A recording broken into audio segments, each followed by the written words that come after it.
Bonsoir, Pasteur Bonsoir Sœur Nadine. Nadine, bonsoir à tous les Merci. internautes. Bonsoir à Gloire à tout le Dieu. monde. En fait, Mm. comme je le dis, ce n'est pas la première fois que je vous reçois. Donc, pour ceux-là qui sont avec nous pour la première fois dans cette émission Parlons-en, essayez de revoir ces mots mûrs. Vous allez retrouver notre émission précédente. Précédent. Ok, on a eu à parler avec ce couple, ces beaux couples qui nous inspirent. Ils nous ont bénis avec un thème dont on a parlé sur deux valent mieux qu'un. Amen. Et ça a béni beaucoup de gens.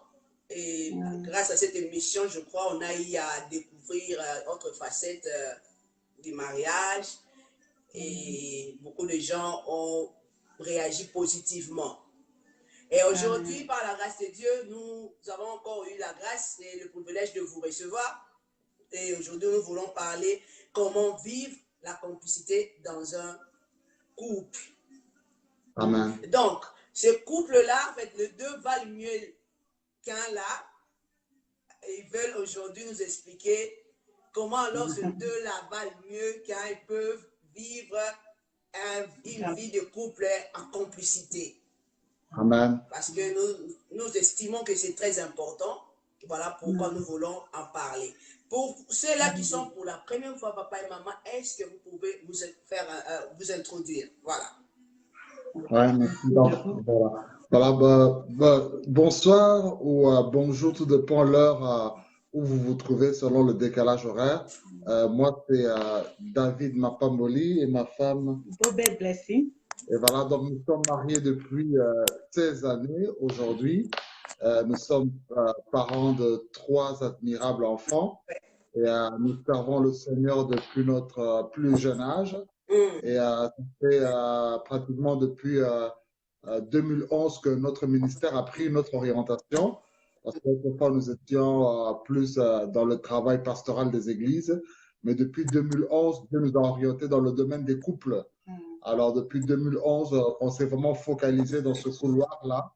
Et donc, nous nous investissons au travers de la télévision, au travers des réseaux sociaux, au travers des conférences que nous organisons, au travers que notre ministère organise pour nous, où nous aidons d'abord les célibataires qui aspirent au mariage, nous aidons les fiancés qui veulent se préparer au mariage, nous aidons ceux qui sont dans le mariage, nous aidons ceux qui sont en séparation ou divorcés à pouvoir comprendre le plan de Dieu pour leur vie, pour leur relation conjugale. Et donc, notre ministère s'appelle Deux valent mieux qu'un.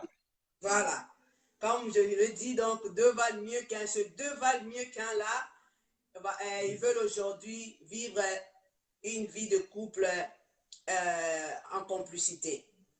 D'abord, je voudrais commencer directement. C'est quoi en fait être complice ou c'est quoi la complicité en fait en soi? C'est quoi? Ok, gloire à Dieu. C'est que, comme tu as posé la question, c'est quoi être complice, c'est quoi la complicité? Donc, quand nous parlons de complicité, nous parlons du mot complice. Ouais. La définition que je peux donner du mot complice, c'est que un complice, c'est une personne qui participe à l'action de l'autre. Je donne un exemple concret. Quelqu'un a volé dans l'étagère et cette personne, lorsqu'il a volé, il n'était pas tout seul, il était avec un ami, il était avec un pote. Et donc, il va être arrêté en tant que le voleur, mais il y aura aussi un complice qui participe aussi avec lui au vol. Voilà. Un complice aussi, c'est aussi une personne qui aide une personne à l'accomplissement d'une chose. C'est-à-dire qu'il y a certaines personnes qui n'ont pas été peut-être kamikazes, mais ils ont aidé des personnes à se procurer des bombes. Et ces personnes ont pris ces bombes-là, ils ont fait exploser les gens. Donc, on arrête la personne qui a fait exploser les bombes. On arrête aussi le complice qui a aidé la personne à avoir les matériels pour accomplir cette mauvaise chose. Donc, un complice, c'est un associé. Un complice, c'est un partenaire. Un complice, c'est un allié. Donc, nous ne voulons pas parler seulement de complice dans le mauvais côté, mais nous voulons parler dans le bon côté et voir comment, en tant que couple, nous pouvons être des bons complices. Voilà. Et moi et ma femme, ça fait 16 ans que nous sommes des très bons complices et voilà pourquoi nous sommes là dans l'émission aujourd'hui. Voilà, justement, raison de plus de vous avoir et de parler Ouais. avec vous sur ce sujet parce que vous faites vraiment un couple de complices, donc voilà, dans le bon sens, ok? Donc, c'est un peu... Alors, dites-nous un peu pourquoi c'est si important d'être en complicité. Ah, c'est très important, premièrement parce que c'est déjà la volonté de Dieu. Amen. Dès le début du commencement, quand vous prenez au livre de Genèse, chapitre 2, 24. le verset 24, la Bible dit que l'homme quittera son père et sa mère, et s'attachera à sa femme, et les deux ne deviendront seulement qu'une seule chair. Ouais. Donc, dès le départ, Dieu a voulu pour l'homme qu'il vive en complicité avec sa femme. D'accord. Ah, c'est vraiment la volonté de Dieu qu'on puisse être complice. Et même aussi par rapport au ministère que nous avons de 2 Valméquin qui est basé sur Ecclésiaste au chapitre 4, et quand vous lisez à partir du verset 9 jusqu'au verset 12, dans le verset 10, il est écrit que 2 Valméquin parce que là relève celui qui est tombé. Donc, d'abord, c'est parce que c'est la volonté de Dieu, avant qu'on puisse aller plus loin dans certains d'autres points, quoi. Ok, c'est la volonté de Dieu d'être en complicité avec son partenaire, disons. Ok? Tout à fait. D'accord. Alors, si nous voulons parler de la complicité, à quel moment pouvons-nous parler de la complicité? Ah, ok. Donc, comment nous pouvons vivre dans la complicité dans un couple? On va pouvoir, moi et ma femme, dire cela, à quel moment on peut vivre dans la complicité. Premièrement, c'est d'abord être en relation d'abord avec Dieu, qui est le fabricateur du mariage. Comme Dieu, il veut la complicité dans le couple, c'est lui le fabricateur du mariage. Donc, la première chose pour que vous puissiez être un couple complice, vous devez être d'abord en bonne relation avec Dieu qui est l'auteur du mariage. Okay. Quand tu as accepté Jésus-Christ dans ta vie, tu es en bonne relation avec Dieu, ce même Dieu-là va pouvoir t'aider à être en bonne relation avec ton mari ou avec ton épouse ou avec ton partenaire. Okay. Donc, ça, c'est le premier principe pour pouvoir vivre en complicité dans le couple. Amen. Moi, je crois que je vais rajouter, donc, il faut aussi passer beaucoup de temps ensemble pour mieux vous connaître.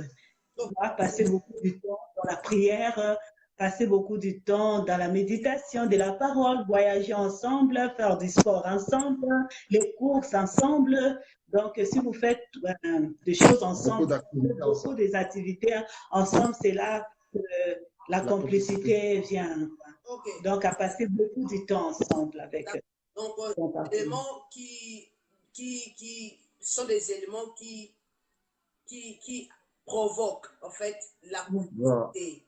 Donc, il y a la prière, comme vous l'avez cité, il y a des activités journalières, voilà, comme les achats, le sport, le rendez-vous de promenade ensemble et tout. Et c'est aussi des points importants, capital pour avoir un couple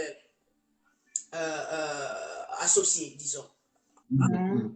Mais si il y a aussi des couples qui sont couples, ils ont fait beaucoup des années ensemble, ok, mais lorsque vous le regardez, ils sont seulement couples en fait, mais il n'y a pas de complicité. Comment expliquez-vous alors c'est là? Qu'est-ce qui est... Donc, c'est comme on vient de dire, passer du temps ensemble. Ouais. Mais il y a beaucoup de couples qui ont fait beaucoup des années dans le couple, mais ils ne passent pas du temps ensemble. C'est vrai que la femme et l'homme, ils n'ont pas la dialogue, ils ne parlent pas ensemble. Donc, ils sont seulement couple pour rester. Des fois, il y a des couples qui restent seulement pour les enfants, mais il n'y a rien entre eux. Mais là, pour avoir la complicité avec ton conjoint ou ta conjointe, donc tu dois avoir, vous allez savoir donc à communiquer à toute transparence. Donc la communication, c'est ça qui qui nous rapproche encore, qui nous donne vraiment cette complicité. Donc, il faut vraiment communiquer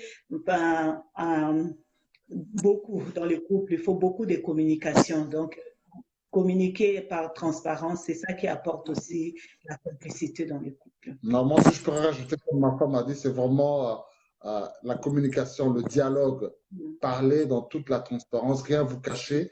Il n'y a pas de sujet tabou dans votre couple. Parce qu'il y a beaucoup de couples qui, même s'ils parlent, mais il y a beaucoup de sujets tabous. Il y a des zones interdites où ils ne touchent pas. Donc, si tu essaies seulement de parler argent, c'est la bagarre, c'est un peu comme le chat et la souris. D'autres aussi, si tu essaies seulement de toucher question belle famille, c'est fini. Ou tu parles sexualité, ça devient un problème. Donc, il faut vraiment qu'il n'y ait pas de tabou. Qu'il n'y ait pas de tabou, que vous dialoguez dans toute la transparence. Ça va aider à ce que la complicité puisse être là. Et aussi, ouais. Non, vas-y, papa. Oui, et puis aussi un élément très important, chérie, c'est que je pense aussi, c'est être patient. Être patient l'un envers l'autre, parce que quand on entre dans le mariage, c'est que là qu'on découvre réellement son partenaire. Avant le mariage, on dit que l'amour rend aveugle quand tu n'es pas encore marié. Mais quand tu entres dans le mariage te fait voir, tu commences à voir les défauts de ton mari, tu commences à voir les défauts de ta femme. Et maintenant, pour que vous puissiez quand même vivre dans la complicité, il faudra avoir de la patience. Savoir que certaines choses vont changer directement, mais aussi d'autres choses qui vont prendre du temps. Et il faut apprendre à supporter. Ouais, il faut maintenant apprendre à supporter petit à petit certains changements au fur et à mesure qu'on répète les choses. Et cette patience va aider à ce que vous puissiez devenir un couple très complice. Quoi. Et le faire aussi de ton partenaire ton meilleur ami. Hein? Donc, il faut, oui, quand tu fais de ton partenaire ton meilleur ami, donc vous partagez tout ensemble, c'est ça aussi qui amène la complicité dans le couple. Donc, quand on dit meilleur ami, ça dit c'est plus que l'ami que tu avais avant ton mariage. Quoi. Si tu avais XX qui était ton meilleur ami, à partir du mariage, XX c'est toujours ton ami, mais ta femme prend maintenant la première place de XX. Comme si ton mari prend la première place de celui qui était ton meilleur ami Y, quand tu es dans le mariage, il reste toujours ton ami, mais ta femme prend la place de ton ami Y. Voilà. Ok. En fait, il y a une question qui m'est survenue pendant que vous étiez en train de parler. Et lorsque dans un couple, il y a des zones interdites, hein, il y a des sujets tabous dont l'autre, il ne veut pas aborder. Lorsqu'on touche à son zone de confort, moi j'appelle ça comme ça, dans zone de confort, il est habitué avec. Donc lorsque vous voulez toucher à cela, et puis ça crée des problèmes. Une question qui m'est venue, c'est que comment alors faire sortir l'autre dans cet état pour qu'enfin nous nous retrouvions face à un couple, à une relation complice. Ouais, donc quand vous vivez dans le mariage, vous apprenez à vous connaître l'un et l'autre. Et tu sais comment ton partenaire réagit. Il y a certains sujets tu sais que tu peux aborder directement, parler avec lui.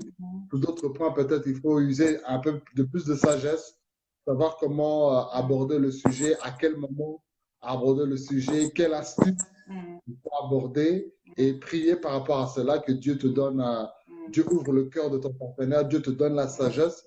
Pour que quand vous abordez le sujet, vous puissiez parler calmement, mais pas dans le but d'imposer. C'est-à-dire que tu donnes ton avis, tu le laisses aussi prendre son avis, et puis vous trouvez l'intérêt commun de vous deux.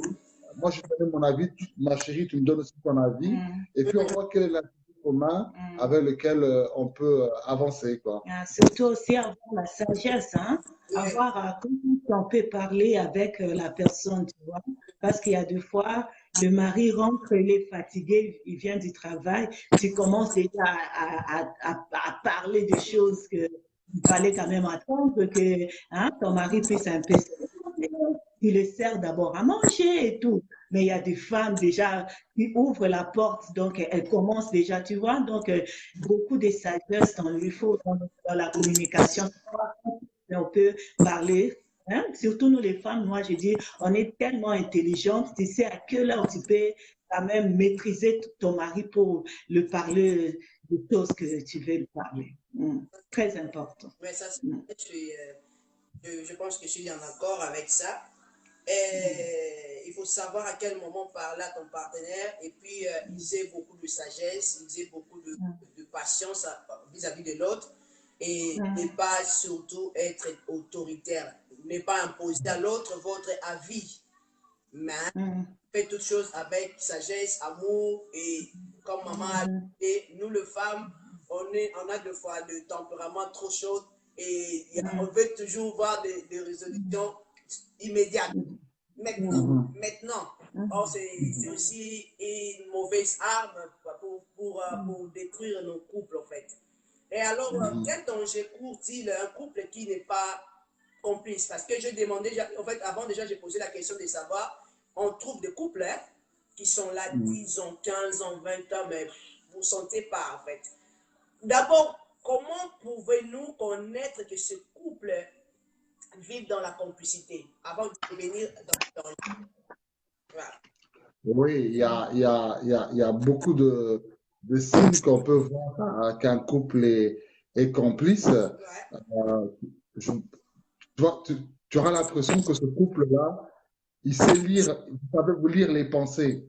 C'est-à-dire que je peux être chez moi à la maison, je suis en train de penser, je ne vais pas acheter tel truc-là.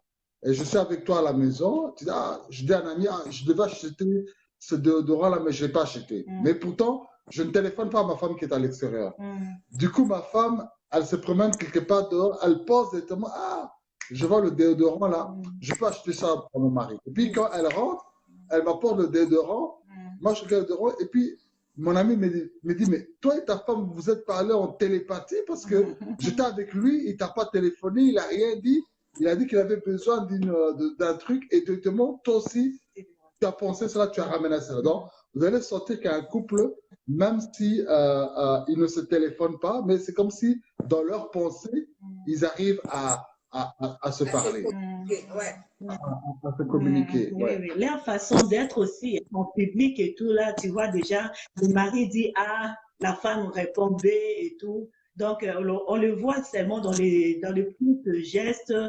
Tu verras que ces couples-là, ils ne sont pas complices parce que ils te contredisent par leur langage, par leur communication. Donc, tu sauras facilement que non, ces couples, ils n'ont pas vraiment la complicité. C'est facile, donc, à détecter. OK. Il y a plusieurs types comme astuces ou plusieurs choses pour reconnaître que c'est, à part, bon, l'intuition, disons, parce que le fait d'être ensemble beaucoup avec une personne, de fois, ça fait que le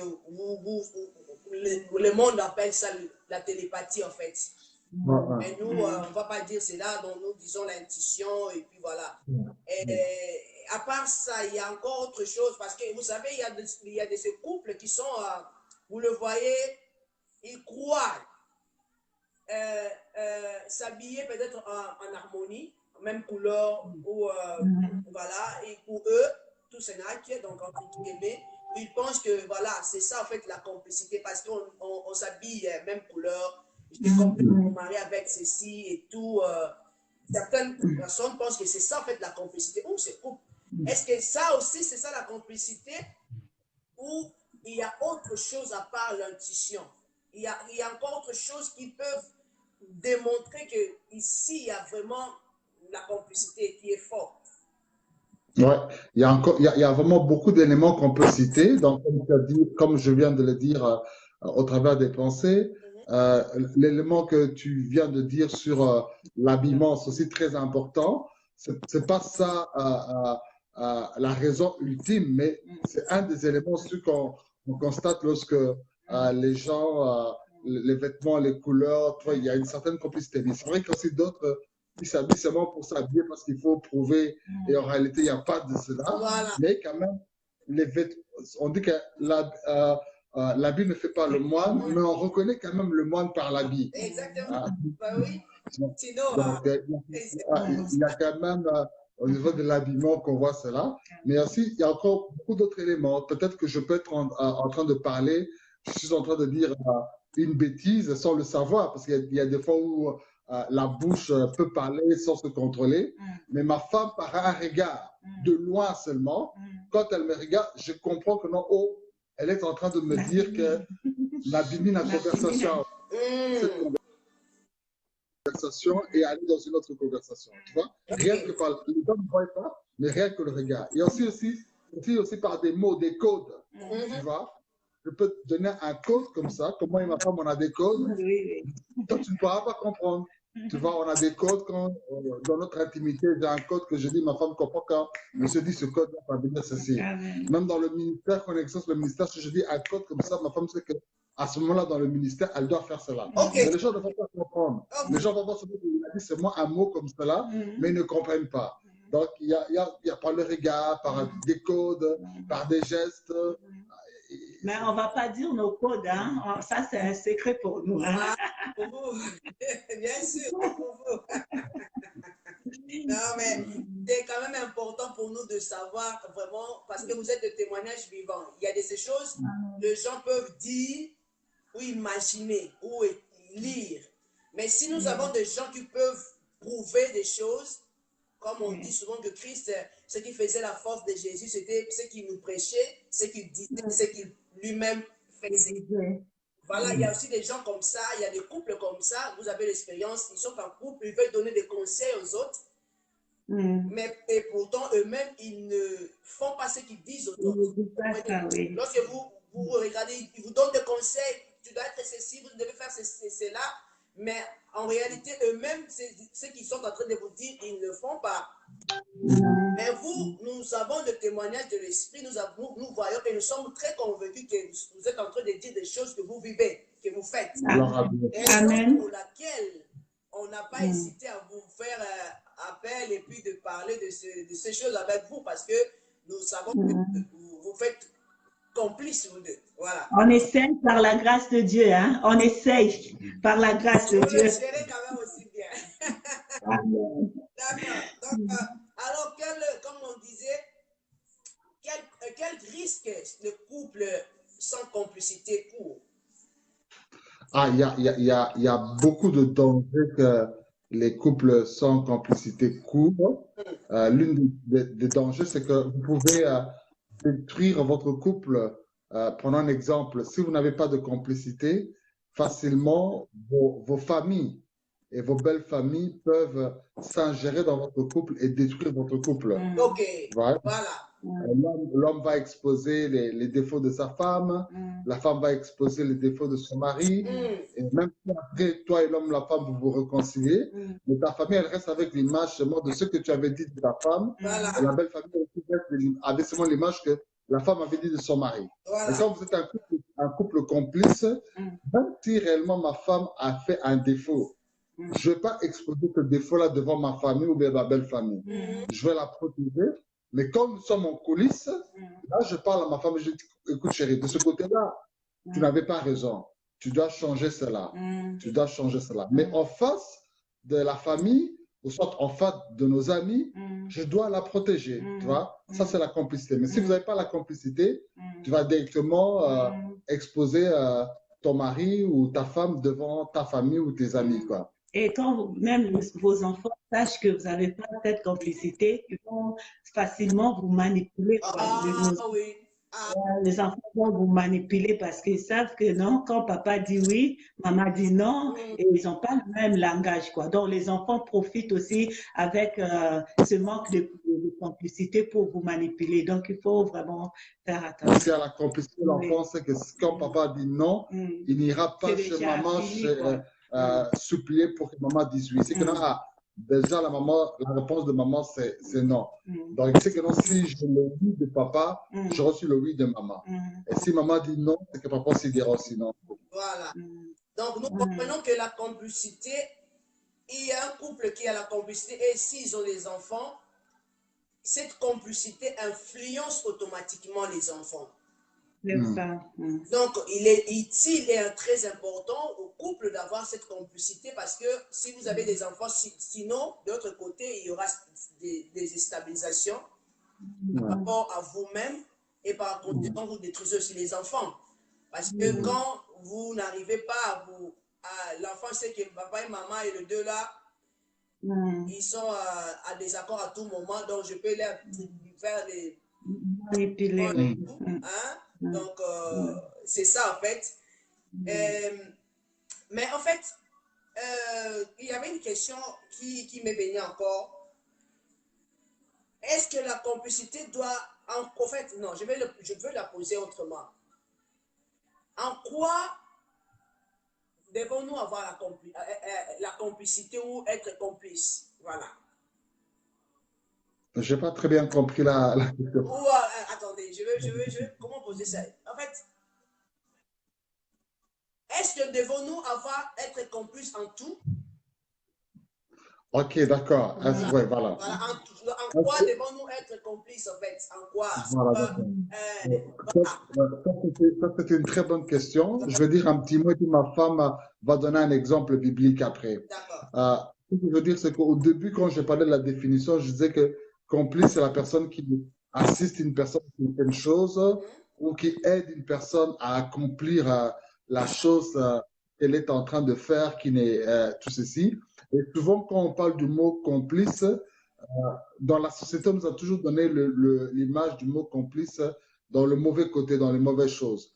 Mais ce soir, nous voulons faire comprendre aux gens qu'un couple complice doit être dans les bonnes choses. Et donc, si nous devons être complices, c'est dans les bonnes choses. C'est-à-dire que je ne peux pas être complice de ma femme lorsqu'elle fait de mauvaises choses. C'est-à-dire qu'elle tape, on a peut-être les enfants de notre sœur qu'on élève, elle torture les enfants de notre sœur qui est déjà décédée. Moi aussi, j'entre dans cette complicité-là, je torture aussi ces enfants-là.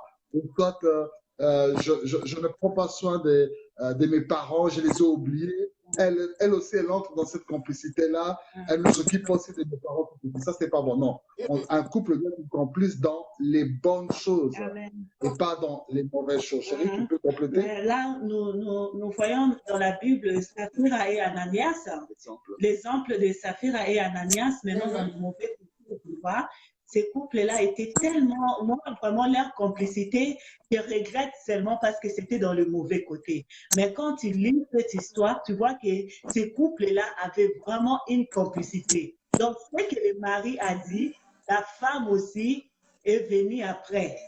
Elle ne savait même pas que son mari est déjà tué et tout là, mais elle répète ce que son mari avait dit. Donc, pour voir la complicité qu'ils avaient, donc, mais c'est dans le mauvais chose. Maintenant, c'est que moi, j'aimerais bien qu'on prenne cet exemple, mais on change ça dans le bien. Tu vois, ce couple-là avait vraiment une complicité vraiment trop forte en tout cas, qui nous... Mais c'était dans le mauvais côté. Mais ils avaient vraiment le même langage. Tu vois qu'on demande au mari, le mari dit non, pour la vente de leur parcelle, le mari dit que non, c'était comme ça, à tel prix, et la femme revient, elle dit même chose, tu vois, mais c'était dans le mauvais parce que c'était un vol, il montait. Mais maintenant, sans ça dans le bon, en tout cas, je peux dire que c'était vraiment un couple complice, en tout cas. Et tu peux te donner aussi des exemples, chérie, parce que là, c'est Ananas et Saphira dans l'Ancien Testament, mais aussi aujourd'hui, dans notre temps présent, surtout ici en 2019 avec les réseaux Internet, tout ceci, on a des gens complices dans des mauvaises choses. Dans des mauvaises choses. C'est-à-dire dans les songi-songi, dans eux, ils ne sont pas complices pour les bonnes choses. Seulement lorsque Sœur Nadine, la Sœur Nadine, là, c'est... Et le mari et la femme parlent mal de la sœur Nadine. Et le mari et la femme parlent mal de tel pasteur. Donc, au fait, le couple-là ne peut pas avoir des discussions, des dialogues s'ils ne parlent pas des autres personnes. Donc, et leur complicité, c'est dans le mal. C'est quand ils critiquent, quand ils font les polémiques, les polémiques, du vol et tout. Ah, là, le couple est trop fort. Beaucoup de complicité. Mais s'il n'y a pas ça, il n'y a rien là. Donc, ils n'ont pas d'argument à eux-mêmes. En fait, c'est un couple déstabilisant. Oui. Donc, pour qu'ils puissent avoir le dialogue, il faut pas le bas. Ça, c'est dangereux quand même. Ici, Batubaza, dans l'histoire, donc pour leur couple, c'est la crise parce que ils n'ont rien à dire au fait. Tu Wow. vois? Donc, il faut qu'il y ait quelque chose qui se passe polémique là pour que ces couples-là puissent avoir la complicité. Donc, c'est vraiment triste. Donc, c'est ça. OK. Mais ça, c'est quand même important, hein. En fait, vous qui nous suivez, il faut réagir et puis réagissez et puis envoyez-nous vos questions quand même parce que nous voulons donner l'espace, le temps aussi à vous pour que s'il y a des questions, il y a des sujets qui vous troublent un peu, vous pouvez nous poser. Le couple est disponible pour vous. Parce que nous croyons un couple qui est complice, c'est un couple fort. Il est très difficile de déstabiliser un tel couple parce que ils sont tellement complices en esprit et en chair, en fait.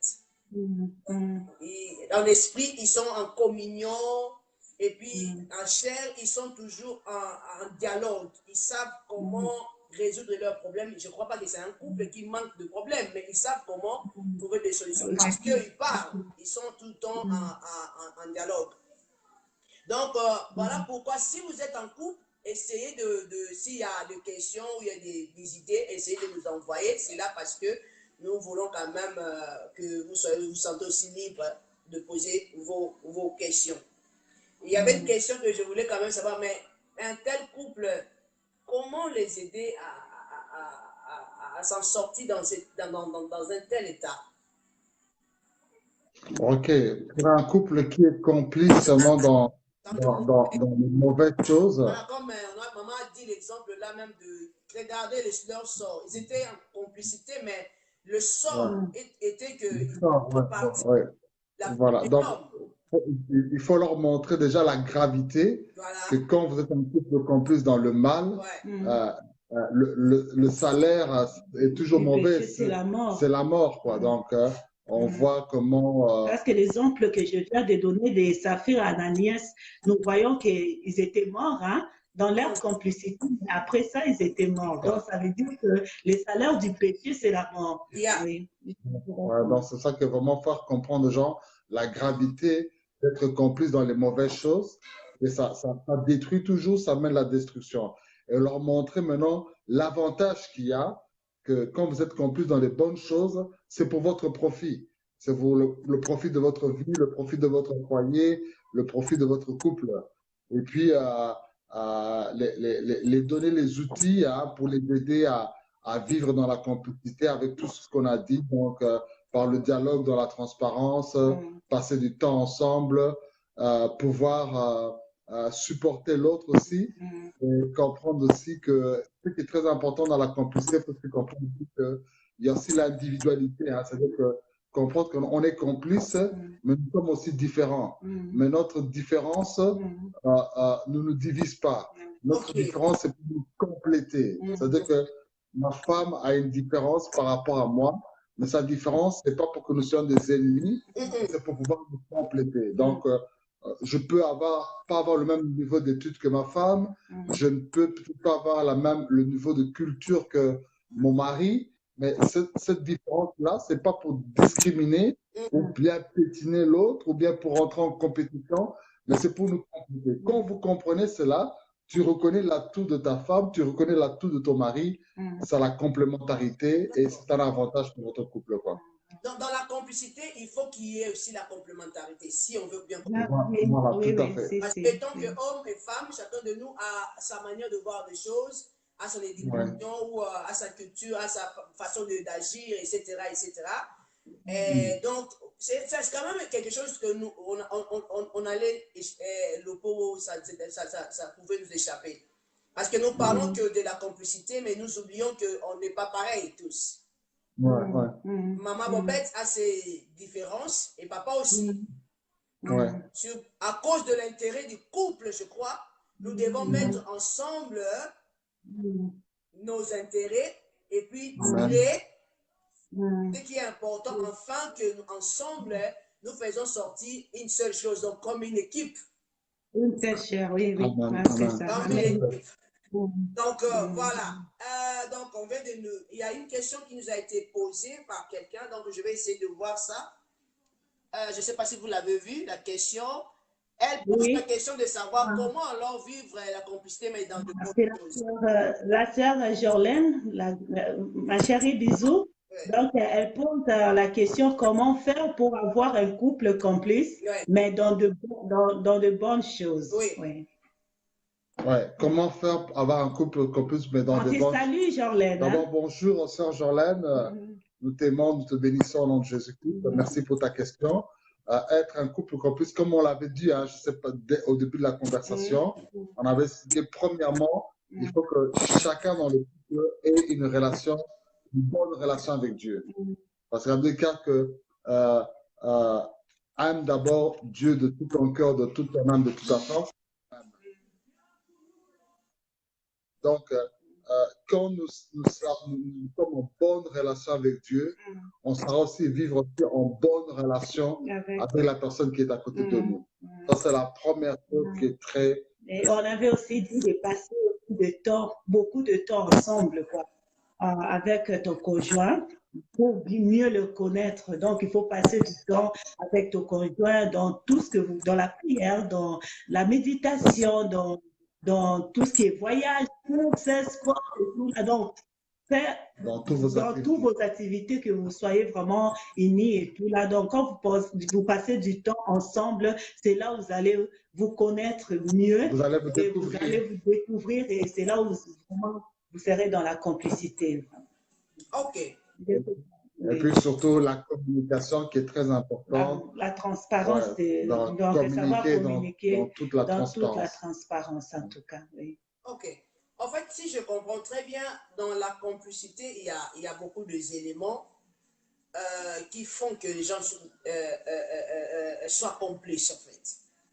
Donc, que l'autre participe à l'activité de l'autre, que l'intérêt de l'autre devienne ton intérêt, que ce que tu ne mets pas, et que tu fasses un effort pour que tu mettes la personne qui est à côté de toi à l'aise. Donc, il y a tout un tas de travail qui doit être fait pour atteindre la complicité, en fait, dans un couple. Moi, je voulais quand même dire quelque chose pour mon mari. Ouais. Mon mari avait vraiment, il fallait qu'il fasse le régime. Donc, il devait maintenant s'inscrire au fitness, tu vois. Mais moi, j'étais pas vraiment sportif auparavant et tout. Mais pour aider mon mari, qu'est-ce que je fais? J'ai dit non, on va prendre hors la carte que mon mari a de Basic Fit. On peut utiliser ça toute la famille. Mais moi, j'ai préféré de prendre encore, je m'abonne une autre carte pour que moi et mon mari, nous puissions faire le sport ensemble, tu vois. C'est quelque chose que je n'aimais pas, mais c'était pour aider mon mari à faire son sport et tout. On allait ensemble. Et depuis aussi, je suis amoureuse du sport. Je ne fais pas ça. Donc, il faut chercher à faire des choses que l'autre, même si tu n'aimes pas ça, mais pour la complicité de votre couple, tu fais un effort, tu vois. J'aime pas les foot, mais je vais rester là. Quand mon mari, moi aussi, j'ai fait quand même semblant. Tu vois, pour vraiment mettre l'ambiance, mais j'aime pas ça. Tu vois, et lui aussi regarde des films que moi j'aime, donc il fait ça pour moi. Surtout les films nigériens. Seulement pour qu'on reste ensemble, on parle ensemble, on partage ensemble. C'est ça qui amène la complicité. C'est vraiment des petites choses et tout. Il ne faut pas vouloir seulement ce que toi tu vis, c'est ça qu'on fait. Non, il faut faire vraiment le bonheur de l'autre et l'autre aussi fait ton bonheur et c'est là où tu apportes la complicité dans les couples. Il faut savoir faire le bonheur de l'autre pour que ça mène la complicité. Ça, c'est très important. Sinon, il n'y a que complicité lorsque tu sais faire le bonheur de l'autre. C'est à ce moment-là qu'on trouvera une complicité. Non, parce que je voulais me dire, OK, bon, le païen peut aussi voir chez eux la complicité de couple, mais bon. Et ils ne prient pas, mais ben, je crois qu'ils ont d'autres tactiques qu'on a peut-être aussi citées. Ils savent peut-être être ensemble, faire de leur couple un centre d'intérêt, en fait, ensemble et tout. Ils étudient ensemble. La vision de l'homme est devenue la vision de la femme. Ils travaillent ensemble, ils font des choses ensemble et voilà. Donc, je crois que si vous êtes en couple, vous êtes en train de nous suivre, il est vraiment important pour vous de tisser ces activités, ces genres de conseils, de mettre cela en pratique, parce que nous estimons et nous croyons qu'il y a un couple en complice, c'est un couple stable, c'est un couple fort, c'est difficile d'être brisé. Papa et maman viennent de dire que il ne faut pas seulement être en complicité dans de mauvaises choses, mais soyez complices dans de bonnes choses. Si ton homme, si ta femme dit quelque chose que toi tu ne vois que ce n'est pas bien, il faut savoir dire non à ton mari et puis vous donner des conseils par rapport à cela. Vous avez soulevé un point important aussi par rapport aux familles, nos belles familles et tout qu'on sort. Il y a des choses qui arrivent que, voilà, papa n'aime pas ta soeur ou maman n'aime pas le frère de son mari et du coup, vous faites comme une équipe, vous deux. Bon, non. Il faut savoir trier les choses et puis vous donner surtout des conseils et puis prendre beaucoup de temps de prier. Alors, comment entretenir une vie de complicité dans un couple? Comment l'entretenir? Comment garder cela? Ok, ça c'est un point très important que tu viens de nous donner. Comment garder, c'est un travail que chacun doit toujours placer toujours le Seigneur au centre du couple parce que bon, celui qui a le meilleur manuel, le meilleur mode d'emploi pour la réussite d'un mariage, doit toujours placer Dieu au centre de votre couple. Et deuxièmement, chacun doit travailler dessus. Moi, je dois travailler, ma femme aussi doit travailler dessus parce que quand on entre dans le mariage, on ne vient pas pour rechercher le bonheur, mais on vient pour donner le bonheur à l'autre. On vient pour rendre l'autre. Donc, il faut vraiment... Est-ce que quelqu'un peut nous écrire ou alors nous donner des j'aime, nous envoyer le cœur parce que papa vient de dire quelque chose de très important quand même. Parce que beaucoup disent, bon, je n'ai pas de bonheur dans ce mariage. Non, non, non. En fait, il faut apporter le bonheur. C'est-à-dire que quelque part, tu dois d'abord toi-même être heureux ou heureuse avant d'aller dans ton mariage. C'est très important, Sœur Nadine, ce que tu viens de dire. C'est pour ça que je sais qu'à cet instant, il y a beaucoup de célibataires qui nous suivent aussi à cet instant. Ouais. Je veux dire aux célibataires, si vous attendez que non, moi je dois me barrer, il faut una bala, il faut una zala heureux. Alors pardon, quelle race célibataire? Ah oui. Si tu veux entrer dans le mariage, entre dans l'idée que non, nazo qui n'était pour una zala heureuse. Mais nazo que je pars pour rendre quelqu'un heureux. Voilà. Là maintenant, la Bible va te dire qu'il y a plus de bonheur à donner qu'à recevoir. Tu auras le bonheur que tu vas sentir, ce n'est pas ce que tu reçois. Mais le bonheur que tu vas ressentir, c'est ce que tu donnes. Tu vois qu'il était comme ça, il est devenu comme ça, la femme était comme ça, elle est devenue comme ça. C'est ça ton bonheur. Wow. Ça c'est fort. J'ai beaucoup aimé ça. Ça c'est très fort. Travailler vraiment. Et chacun doit vraiment travailler sur, sur son partenaire et avoir vraiment le désir de, quand on est complice, c'est que ça se travaille aussi dans les moments des épreuves. Hein. Les épreuves aussi, ça aide à forger la complicité dans votre couple. On va vous donner l'exemple d'un couple dans la Bible qui est Joseph et Marie, les parents de Jésus-Christ. Ce couple est fantastique. Déjà, dès le départ de leur fiançailles, Marie s'est retrouvée enceinte sans connaître des hommes. Joseph, quand il a appris que Marie était enceinte, il était tellement complice avec Marie qu'il a dit non, je préfère qu'on rentre calmement, que personne ne sache. Si c'était un neveu, gars là, tu es une pute, tu es ceci, on va t'exposer, tu l'as. Mais elle a dit non, tu gardes cette grossesse-là, mais que personne, on rentre calmement. Tu vois, il a dit même si on rentre, mais je veux qu'elle reste toujours avec un bon témoignage. Même si on ne peut pas continuer ensemble, mais que sa vie continue bien, qu'elle ait un bon témoignage, elle peut commencer sa vie même très bien, tu vois. Aujourd'hui, Facebook aujourd'hui, s'il y avait le Facebook aujourd'hui, les couples qui ne sont pas complices, il va exposer tous les défauts de son partenaire. eux, devant les épreuves, ils ont dit, on n'ira pas sur WhatsApp, on n'ira pas sur Instagram, on n'ira pas pour lui exposer Marie. Tu verras même lorsque leur enfant Jésus, à l'âge de 12 ans, quand Jésus était perdu, ils cherchaient leur fils et tout là, ils n'étaient pas paniqués, hein?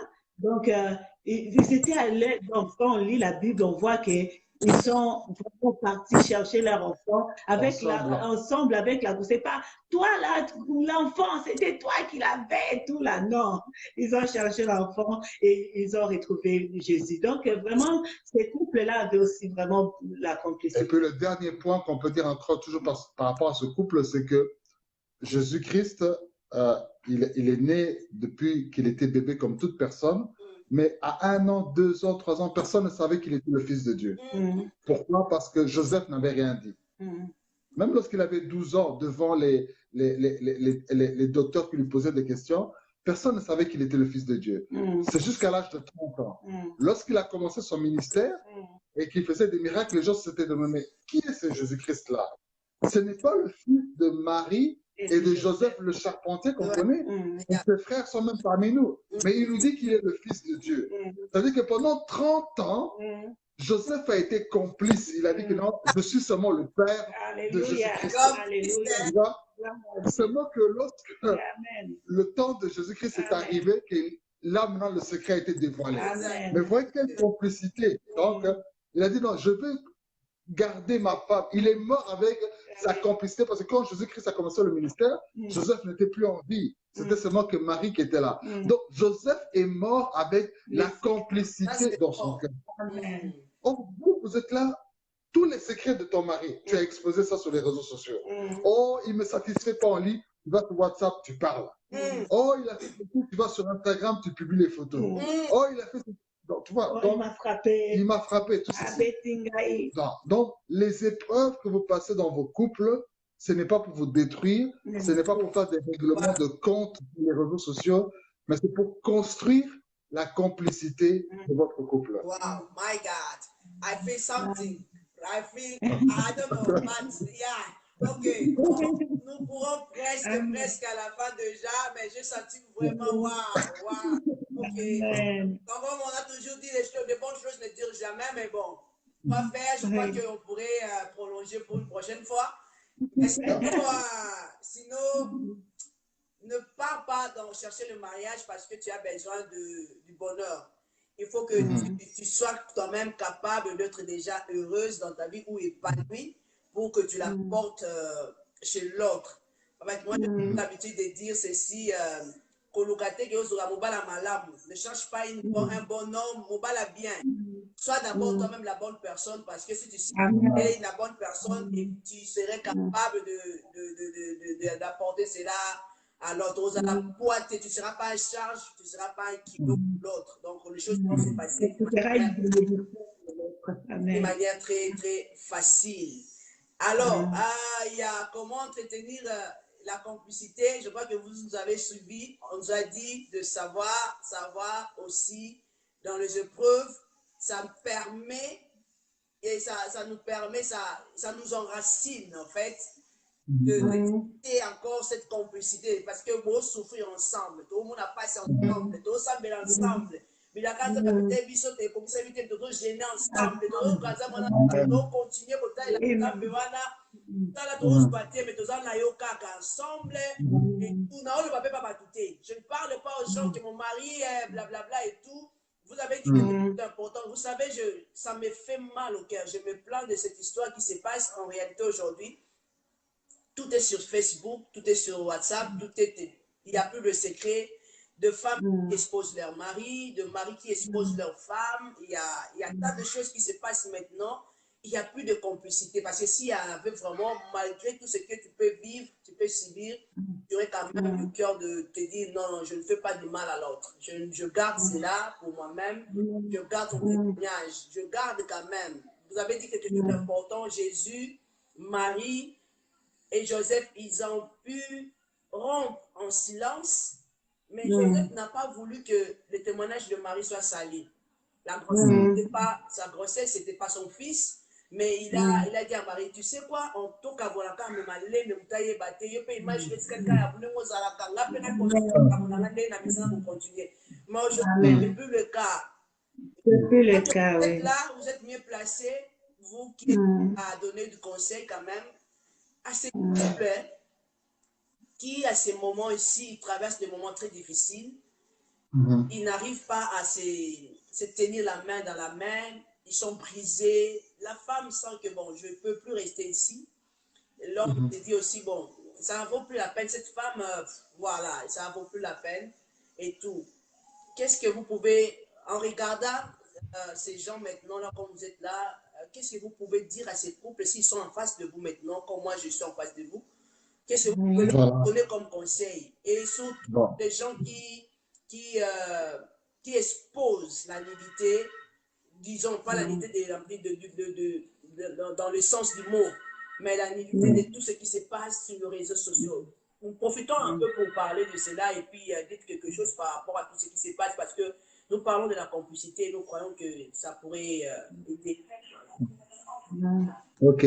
Ce qu'on peut dire, c'est pour tous ces couples qui nous suivaient à cet instant, que vous passez par des moments difficiles, comme l'a dit notre sœur Nadine, c'est premièrement le pardon. Le pardon, c'est vraiment le poumon de respiration du couple. Donc, être capable de vous pardonner. Il n'y a pas un péché qui n'est pas impardonnable. Donc, vous devez d'abord vous pardonner parce que le pardon est une puissance qui libère. Donc, de vous pardonner. Et puis aussi, donnez-vous une seconde chance. C'est possible encore de prendre un nouveau départ et que vous pouvez continuer. Vous savez, il y a le premier couple sur Terre, ils avaient commis ils avaient commis un péché très, très fatal qui fait qu'aujourd'hui, nous tous, nous subissons cela. Adam et Ève, ils ont péché, ils sont le fruit interdit. À cause de leur péché, la mort est entrée, la maladie est entrée sur Terre, les guerres sont entrées, tout ça à cause de leur désobéissance. Mais lorsque Dieu les a expulsés du jardin d'Éden, on n'a vu nulle part Adam expulser Ève de sa vie. Malgré qu'il n'avait plus la présence de Dieu, malgré qu'il n'était plus dans le jardin d'Éden, mais Adam a dit, mais tout ça là, boni le sous. Et si tu es ici? Et si tu es ici? Et si tu es Mbouma? Et si tu es Mbouma? On a déjà mangé le fruit, mais restons quand même ensemble. Restons ensemble. Il a eu un premier enfant, deuxième enfant, le fils a tué le deuxième. C'était une grande tragédie pour eux, mais ils se sont encore occupés. Dieu leur a donné encore un autre enfant en an de 7. Donc, vous aussi, même si il y a eu quelque chose qui est arrivé, une tragédie, ne vous découragez pas. Pardonnez-vous. Dieu peut vous pardonner. Accordez-vous une seconde chance. Et de la même manière qu'Adam et Ève ont pu avoir d'autres enfants, Dieu peut apporter un nouveau départ encore dans votre mariage pour vivre la complicité. Moi, si je peux rajouter, c'est vraiment quelque chose qui est vraiment plus pratique, c'est les réseaux sociaux. Moi, vraiment, je demanderais pardon aux gens. Si vous ne maîtrisez pas ça, il faut arrêter avec ça. Parce qu'il y a des gens qui ne maîtrisent plus les réseaux sociaux. Donc, tout ce qu'ils ont comme problème dans leur couple, c'est sur Internet. C'est pas bon. Il faut tourner vers Dieu. Il faut pas, parce que les gens, moi je dis, hein, même le j'aime que les gens nous mettent, on ne sait même pas si c'est vrai ou c'est faux. Voilà. Même si les gens t'écrivent des commentaires, ils te consolent et tout là, ces gens-là, ils sont là pour écrire, tu vois. Peut-être qu'ils ne sont pas sincères, mais c'est Dieu qui connaît le problème exact de votre couple. Alors, tournez vos regards vers le Seigneur. Tournez vos regards vers le Seigneur. Si vous ne maîtrisez pas ces trucs-là de l'Internet, des réseaux sociaux, arrêtez ça. Arrêtez ça vraiment là. Votre couple sera vraiment parce que là, on ne peut plus avec les réseaux sociaux. Tout c'est sur l'Internet. Alors vraiment, moi, mon conseil, c'est vraiment, si tu ne maîtrises pas ça, vraiment quitter. Si c'est bien pour votre couple, alors vous arrêtez avec les réseaux sociaux. Comme ça, votre couple va être vraiment distrait et on ne saura pas ce qui se passe dans votre couple. Donc, c'est ça. Et alors, une dernière question, c'est que, parce que vous avez parlé de ceux-là qui, voilà, il y a le pardon, mais ceux-là qui se disent, on ne peut plus, on veut, je crois que la réponse a été déjà dite, mais je vais quand même faire une nuance, hein? Nuancer cela, m'appeler vraiment très bien, parce que, vous savez, le cœur de l'homme est mauvais, la Bible le dit. Il y a des choses, surtout dans le domaine de l'amour, il y a des choses qu'on ne supporte pas souvent. Il y a des choses qu'on se dit, à Salina Mabé, tout ça, on acquise de gauche à droite et tout, et tu te dis que votre monde, c'est ça, façon là pour se défouler. Dans le baka. Oui. Mais surtout, on a parlé de quelque chose ici, des enfants. Nous oublions qu'il y a des enfants qui sont dedans. Lorsque ça ne marche plus, entre vous deux, il y a aussi l'influence des enfants qui viennent pointe sur la chose et tout. Alors, comment réagir face alors à ces couples qui se disent non, c'est bon et c'est fini et bon. On ne veut plus vraiment vivre ensemble, on ne veut plus continuer. Oui, mais normalement, mon mari vient de dire maintenant que le pardon, c'est une puissance qui libère. Pourquoi si on est un enfant de Dieu, donc la Bible dit tel que notre Seigneur est, c'est tel que nous sommes. Notre Dieu est un Dieu de pardon. Et si nous péchons devant le Seigneur, il nous pardonne. La Bible dit, il nous pardonne de tous nos péchés. Le Seigneur nous pardonne de tous nos péchés. Alors, comme nous sommes aussi les enfants de ce Dieu-là, on doit pardonner dans toutes choses. C'est vrai, il y a des choses qui nous font mal. Il y a vraiment des choses qui nous font mal. Et quand on voit ça, on dit ça, c'est vraiment impardonnable. Mais si Christ est avec toi, si la nature de Jésus est dans toi, tu vas pardonner. Tu vas pardonner. Et si vous n'arrivez pas à vous deux à gérer la situation, demandez aussi de l'aide de l'extérieur. Faites venir un pasteur, faites venir un conseiller conjugal, faites venir un couple que vous prenez comme modèle, qui peuvent venir vous aider. Parce que toi, il y a des fois où c'est tellement tendu qu'il faut maintenant quelqu'un qui est de neutre, qui a un œil neutre sur la situation, qui peut vous aider à sortir de là. Donc, n'hésitez pas à vous faire aider si vous sentez que tout ce que tu expliques, elle ne comprend pas, ou c'est qu'elle t'explique que vous ne comprenez pas, ça devient trop tendu. Il ne faut pas aussi, quand vous souffrez, il ne faut pas souffrir tout seul en coulisses. Il y a des hommes et des femmes qui sont placés tout autour de vous, qui peuvent vous aider par leurs conseils, par leur sagesse que Dieu leur donnera pour vous faire sortir de la situation dans laquelle vous êtes. D'accord. Il ne faut pas souffrir en coulisses. Il ne faut pas souffrir tout seul. Dieu a disposé des gens, des hommes, des femmes qui sont capables, qui ne sont pas parfaites, mais ils ont la capacité de vous aider. Ils ont la matière, ils ont un mot à dire, ils sont capables de vous exhorter et de faire sortir de la situation que vous traversez. Voilà le mot du couple et nous saluons la présence de Maman Blanche Dilou et nous présentons aussi nos condoléances.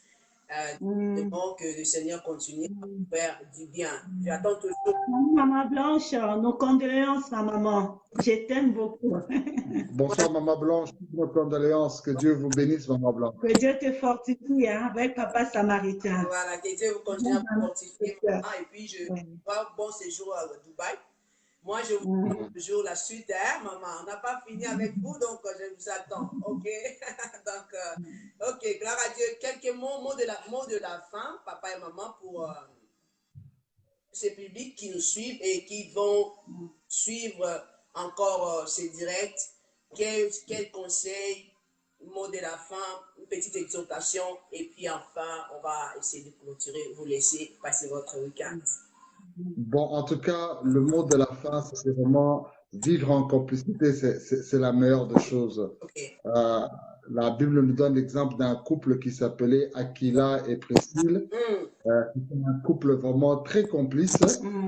Leur complicité a fait que ça leur apportait beaucoup d'avantages dans tous les domaines. Sur le plan professionnel, ils étaient des businessmen, ils faisaient des fabrications de tentes ensemble. Ils ont même aidé l'apôtre Paul à travailler ensemble avec eux dans la fabrication de tentes. Sur le plan du ministère, tous les deux, ils ont aidé un homme au nom de Apollos à devenir aussi un grand apôtre. parce que plus tard, les gens diront qui est d'Apollos, qui est de Paul. Donc, si Apollos est devenu ce qu'il était, c'était à cause de ce couple, Aquila et Priscilla, qui les avait aidés. Et nous verrons aussi que Paul aussi dit, je salue l'église qui se trouve dans la maison d'Aquila et Priscilla.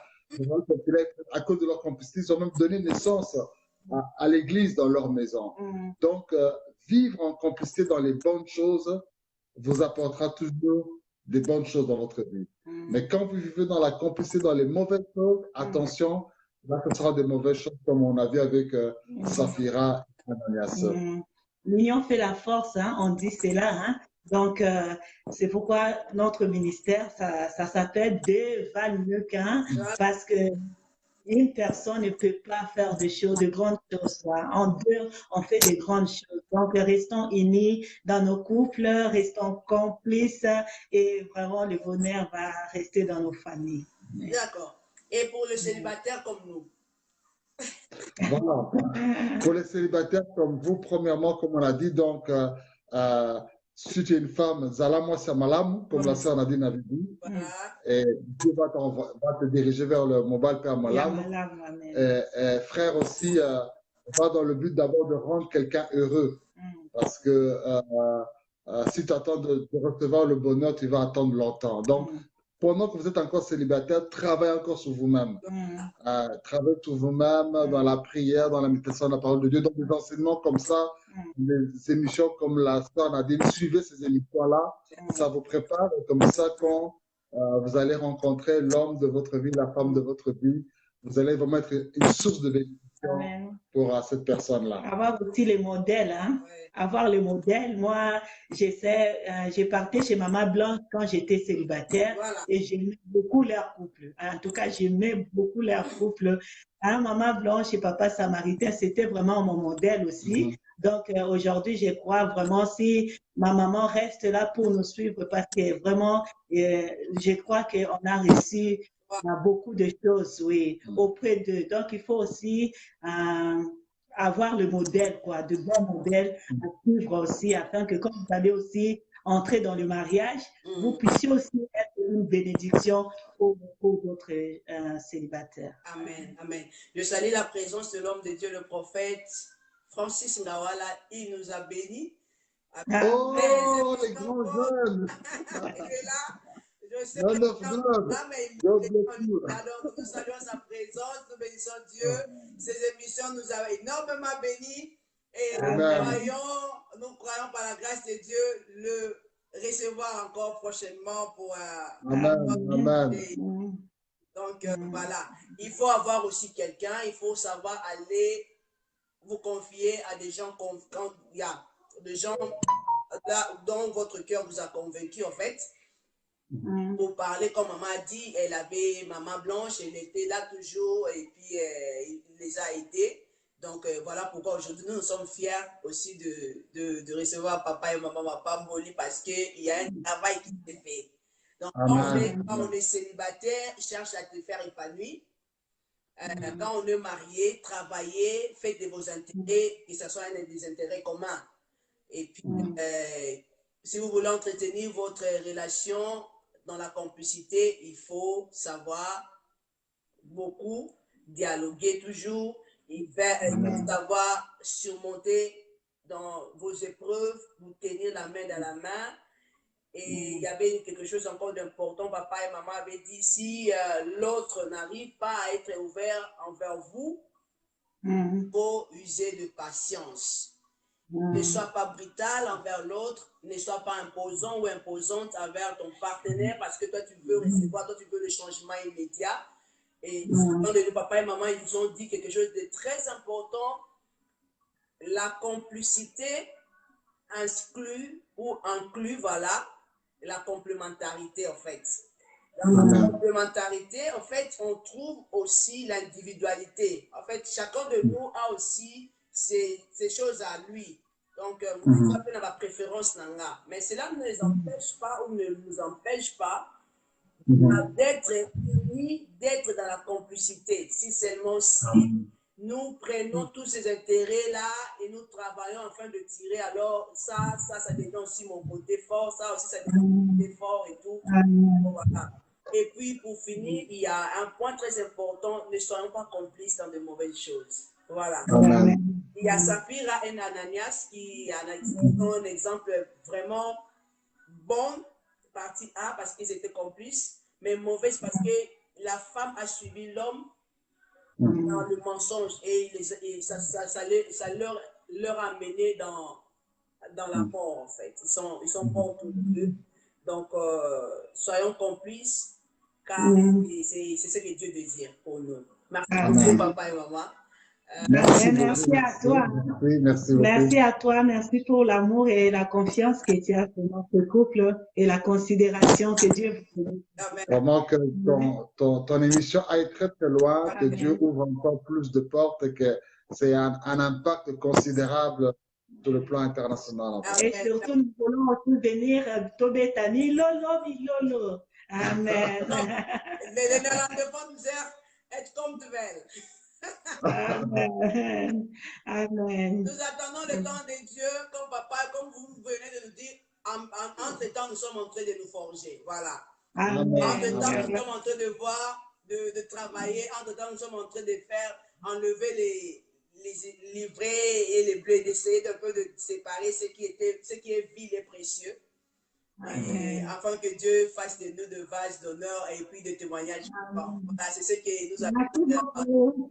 Que Dieu vous bénisse. On va vous laisser passer un bon week-end et puis une bonne soirée. Merci beaucoup et à la prochaine.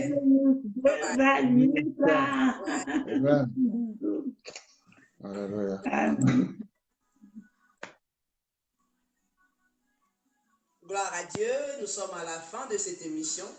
Et je crois que chacun de nous a reçu sa part.